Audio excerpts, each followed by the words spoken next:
Hey guys, what is going on? This is Lily on the go. And today we're going to summarize or recap episode 6 of Insecure while I am making my infused water for the next 2 weeks. Actually, this will probably last me a week and I'll do another one again. But I'm going to do that while I am going to talk about Insecure. So let's get to it. I'm Lily, and this is a channel for the 35-year-old, genuine, authentic, a single female. Single female. So if this is you, if you want to just see the life of a single woman, this is where it is at. Anyway, so let me get back to it. Okay, so episode 6, the last episode, actually 5, Issa was in the hospital and she saw Lawrence, right? Or that's what we were thought to believe. Now, when she came and she was about to grab the baby or hold the baby, she held it for a while.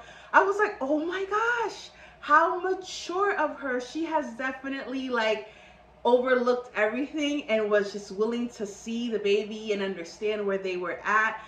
This little triangle kind of situation, just for her to kick the baby. Or actually throw the baby.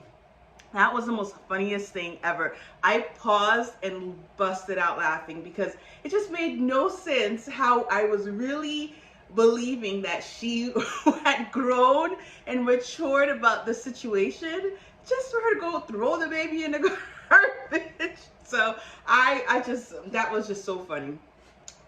What else happened? I love Molly's outfit. I think it was like a bluish outfit, and then she had the purple makeup.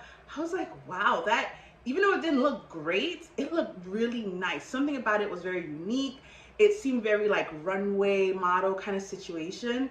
I liked it. I liked the way it looked, and it kind of made her look really nice. So who would have thought those colors would have made it look so good? I wouldn't say it was like most beautifulest thing, but I love it on her. So maybe it was just her. She just knows how to rock those two colors together. So I noticed that right away. And then Molly and that guy, I think his name is Torin, which is like the partner. So we've always seen those, sorry, it's my hot water. We always seen that relationship, like they always were fighting against each other.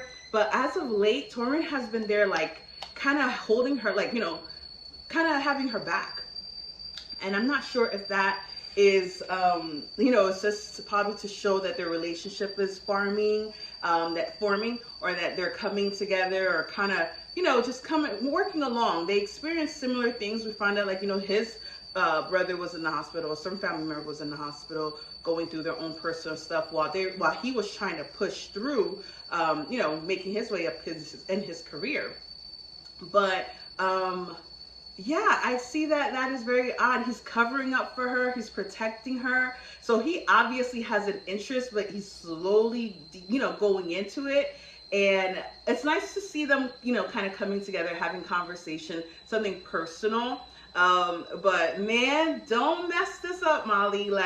I'm sure that's her boss. So I don't know if that's really the route she should go at all. But it's nice to see that their friendship, that they're building a different kind of relationship instead of like that constant animosity that they're used to having. So that is going to be very interesting because we want to see Molly happy. We're glad that her mother is doing well. But at the same time, we don't want her to fall into those, because she's who she is. She hasn't fully taken care of herself, taken care of her mental self, making sure she knows what she wants, so that the next relationship she's not messing up the same way she kind of messed it up with Asian Bae. So I mean, we definitely want her to succeed, but we want to make sure that she's fully ready for that, because that is a big step for her to try to get with Torin, who's like somewhat her boss, right? So we shall see. What else I noted? Yeah, so Issa, I did not know that. I don't know, maybe I'm really bad at, when I watch it the first time, I think I know, but sometimes it's probably best for me to watch it again. Let me cut this, because I thought that she actually saw Lawrence and then she just went to the phone to check up on him. But I realized, and after listening to a couple other people, that she never saw him at all. It was in her mind. And I'm like, damn, don't you hate that when you're actually like minding your own business and then you think of a person or something reminds you of a person and then you go check up on them, trying to find out, maybe their status on, social media or checking with someone else. And then you find, some information you really don't want to find out. And you're like, damn, why did I do that? I should have just left it alone and not know. But it seems like she never really saw him. And they did such a great job in terms of the way it's directed or it was produced, that it really made it seem like Lawrence was really there. And even when in her mind she was getting her food and Condola popped up and Condola was like, yeah, he got the long stroke and he's making billions of dollars a month. I said, what? A month? Billions? Come on now. So that was quite interesting as well. But yeah, she never saw him. So it's just all in her mind. And, her asking Nathan, do you love me? Or how come, I told you I love you and you didn't say anything. She's putting that pressure on him. And I think it's just because she's thinking about Lawrence. And this is why I say that relationship was a no-no, because obviously it was more for convenience purposes. I don't know if it was really because she really, really wanted him. He was just available. And the good thing is that Nathan is not the uptight kind of guy that's going to, that I don't think is going to be that upset, but he is a little frustrated that Issa doesn't know what she wants. And instead of blacking out on her, actually he did black out on her, but instead of like, getting upset and leaving, he's giving her time for her to figure it out. So I think that's very big of him to do so. But I knew that relationship was not it. So yeah, that's pretty much, what else did I have noted here? Yeah, Nathan is just available, unfortunately, and I feel bad for him, but if he goes to wherever he wants to move out to, that'll be better for her, because then she'll be able to make a decision very easily knowing that he's gone. And if Lawrence comes back, great, but I don't know if Lawrence is going to come back to her, to tell you the truth. So yeah, next week it looks like it's going to be a lot of personal, just like in touch with your feelings kind of episode, because all the girls gets together and then they kind of talk about, what's going on. And it's going to be interesting, because I wish I didn't have that great friendship with other females where we would get together and like really hang out, especially at this age. Unfortunately, let me wash this real quick, don't mind me. That is something I had when I was younger, but not at this age. And I think now this would be the perfect time to have it, because you're going through so much, you understand so much. But maybe I'll find a group of females here in South Florida that kind of feel the same, and build a friendship, and we'll be able to really share some personal and kind of see each other grow, not necessarily in competition or feel like one's better, one has one thing the other, but more so like a genuine friendship. So good for her.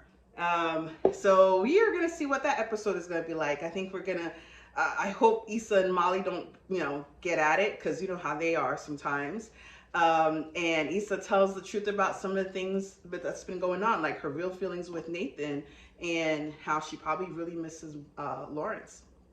So that is my recap. I'm going to continue to finish making this while I have a few minutes before this video stops me. Just to let you know how I'm doing this. I usually have a clear container. I can't find it. But anyway, this is mint, fresh mint. I'm putting it in here, right? You rinse it, of course, guys. And then this is some cucumbers. I just cut them up in, I guess, like these. Okay. Dump them in here. Nothing, it's not nothing about being perfect. Just dumping it in here.